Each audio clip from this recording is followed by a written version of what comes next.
Жапондық робототехниканың жетістіктері. Жоғары технологиялар күншығыс елмен байланысты негізгі қауымдастықтардың бірі. Мұнда әртүрлі электрондық құрылғылар әртүрлі салаларда қолданылады.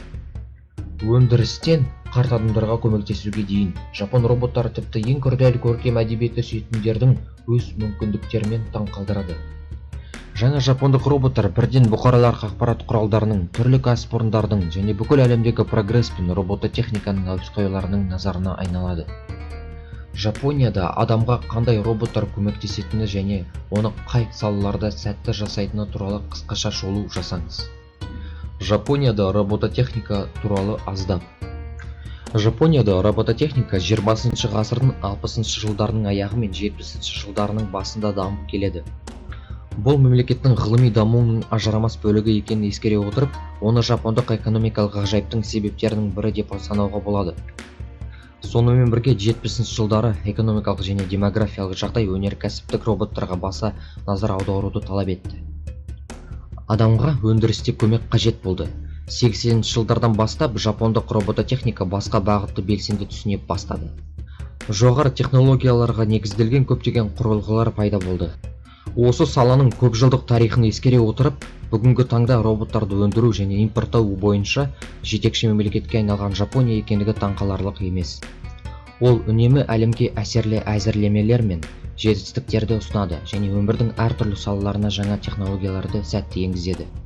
Mitsubishi зерттеу институтының 2017 жылы баяндамасына сәйкес 2030 жылға қарай роботтар жапондық еңбек нарығында 7,4 миллион жұмыс орнын босатады.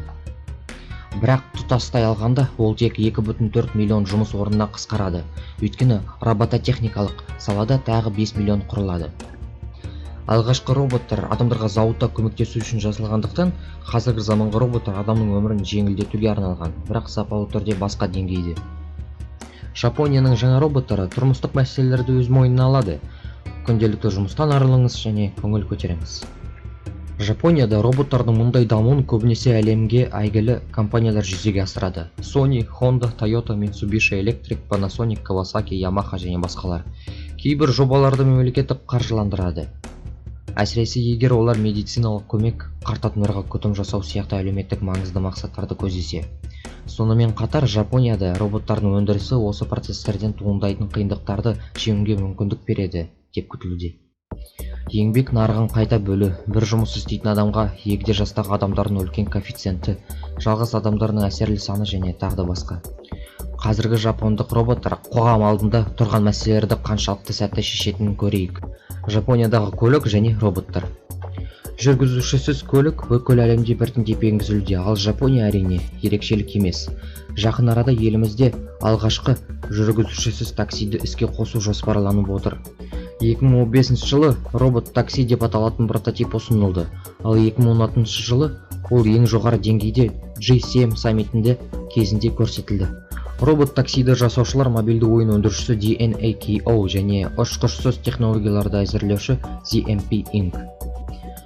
Камералар, GPS және көптеген сенсорлардың арқасында такси Токио сияқты үлкен қалада да өздігінен жүре алады. Әзірге робот таксиде жүргізуші орындығы бар, бірақ содан кейін оны алып тастау жоспарланған, өйткені қажетсіз.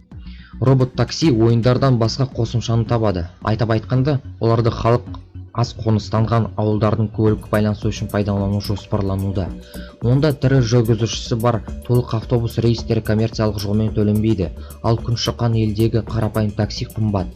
DNA бұл жобаның сәтті болғаны қаншалықты сенімді екендігі анық. Ол 2017 жылы тағы біреуін жариялады. Қарттарды тасымалдауға арналған арнайы 6 орындық робот шаттл шағын автобусы. Алайда мақсатты аудитория барлық жастағы адамдарға кеңейтілуі мүмкін. Мұндай көліктің негізгі міндеті жалпы бірдей, төмен бағамен бірдей жоғары сапалы қызмет көрсету. Робот шаттл 2020 жылда қолданысқа енеді деп күтілуде. 2005 жылы Жапония әлемге жүргізушісіз автобустарды көрсетті. Олар дүниежүзілік көрмеге келушілерді алып жүрді. Содан кейін көлік Экспо 2005 өтетін аумақтағы жолдарға салынған сенсорларға бағытталады. Автомобильдерден басқа, Жапония үкіметі ұшқышсыз кемелерді жасауға компанияларды тартқысы келеді. Оларды қашықтан басқаруға болады, бірақ олар көптеген есептеулерді өздері жүргізеді. Өзін-өзі диагностикалайды, ауа райы мен басқа факторларды бақылайды. Мұндай кемелер 2025 жылға қарай пайдаланыла бастайды деп жоспарлану бар, және оларды пайдаланудың әсері өте жан-жақты болады. Апаттар санын азайтады, отынды үнемді пайдаланады, логистика шығындарының жалпы төмендеуі және тағы да басқа факторлар болуы мүмкін. Медицинадағы жапондық роботтар дәрігерлерге арналған технологиялар. Роботтардың болуы талап етілген тағы бір сала медицина. Мұнда олардың көмегі өте әртүрлі. Атап айтқанда, кейбір ауруханаларда Panasonic-тен Hospi-R жұмыс істейді. Олар медициналық қызметкерлердің уақытын босатып, медициналық карталарды, дәрі-дәрмектерді және тағы да басқаларды тез жеткізе алады. Роботта арнайы қорап бар, оны тек ID картасымен ашуға болады. Hospi-R-дің алдын ала жүктелген ғимарат жоспарларының арқасында бөлмені жақсы басқарады. Ал сенсорлар адамдармен және басқа заттармен соқтығысуға жол бермейді. Роботтың сүйкімді келбеті адамдарға жағымды эмоциялар әкелуі керек. Бұл ауруханалар үшін өте маңызды. Hospi-R қонақ үйлерде де сыналады. Мұнда ол ыдыс-аяқ жинайды, сусындарды тасымалдайды. Ал 2016 жылы бір апта Hondaдан басқа әйгілі жапондық Asimo роботы жұмыс істеген Нарита халықаралық әуежайының жолаушыларына көмектесті. Ауруханаларда көмектесетін басқа роботтардың ішінде біз Риба және Риба 2 медбикелерін атап өтеміз. Модельдер сәйкесінше 2009 және 2011 жылдары ұсынылды.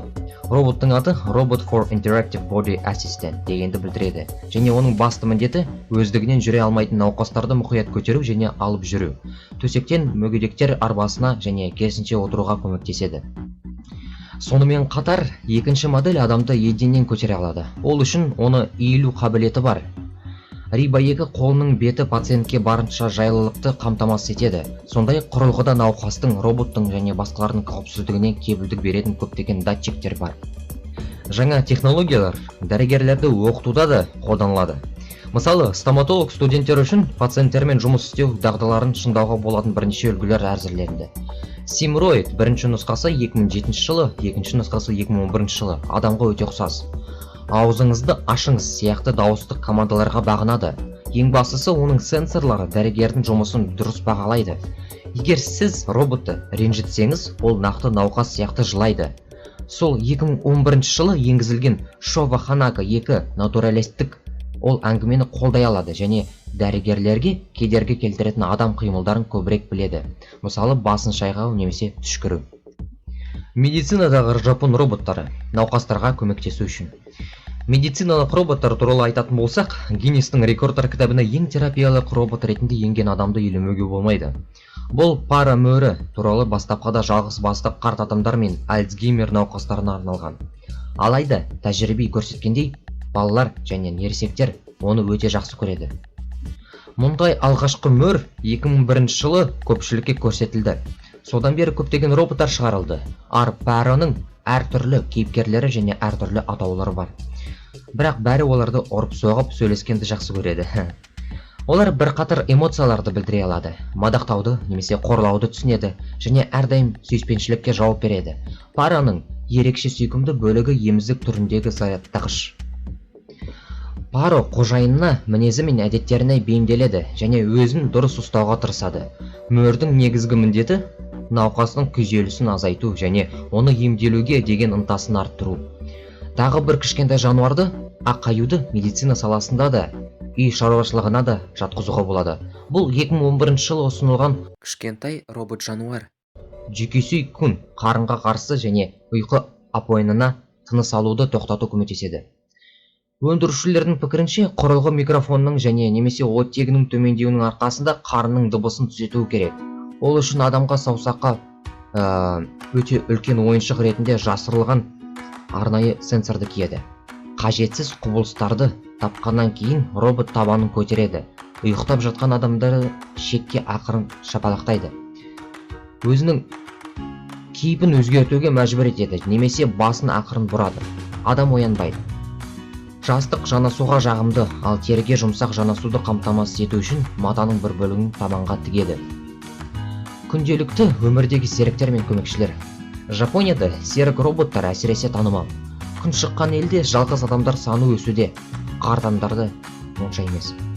Оларға сөйлесуге болатын, көңіл көтеретін немесе кешке қайда баруға болатындығын айтатындар керек. Мұндай роботтардың көптеген модельдері бар. Мысалы, Kirobo Mini Toyota Motor 2016 баласыз жұптарға арналған. Баланың кейбір әдеттеріне еліктейді, дірілдейді, жоғары дауыспен сөйлейді. Өз кезегінде Panasonic 2017 жылы дөңгелектерге жұмыртқан ұсынды. Оның ішінде проектор бар. Бұл робот сонымен қатар баланың дауысында да сөйлейді және есімен кең тақырыптар бойынша сөйлеседі.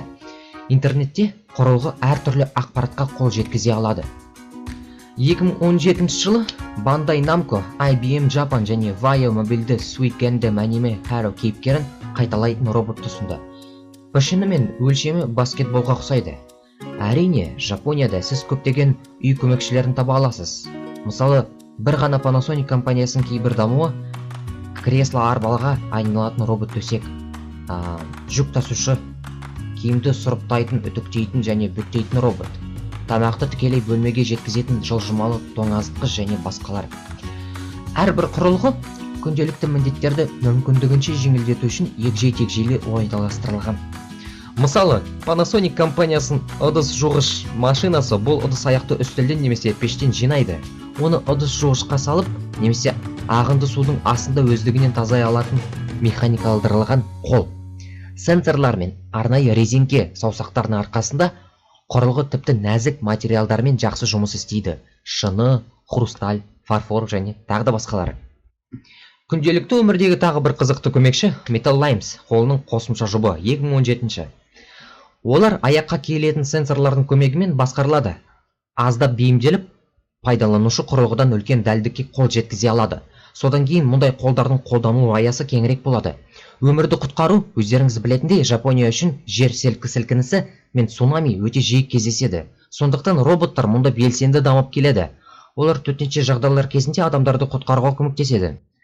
Айтарлықтай физикалық күш пен қиын жағдайда жұмыс істеу мүмкіндігінің арқасында бұл құрылғылар үйінділерді бөлшектеуге, тірі қалғандарды іздеуге және тағы да басқаға көмектеседі.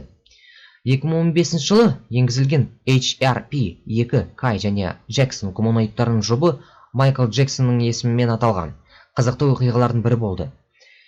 Дәл сол 2015 жылы Honda өзінің i2 DR роботын жариялады. Оның прототипімен 2017 жылы жұртшылық танысты. Осы роботтардың алдында тұрған міндеттерді ескере отырып, олар үйінділерді тар жолдарда жеңе білу керек. Тегіс емес беттерде және төмен төбелері бар бөлмелерде жүре алады.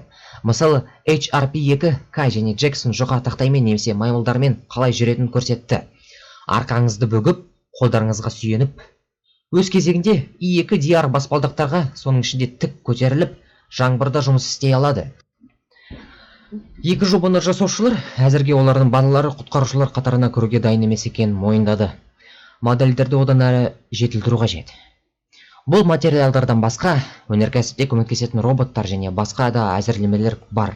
Өйткені барлық жобаларды сипаттау мүмкін емес. Жапонияда әртүрлі жоғары технологиялық құрылғылар өте көп. Оқып біттім ғой. Әзірге осы. Лайк басып кетіңіз.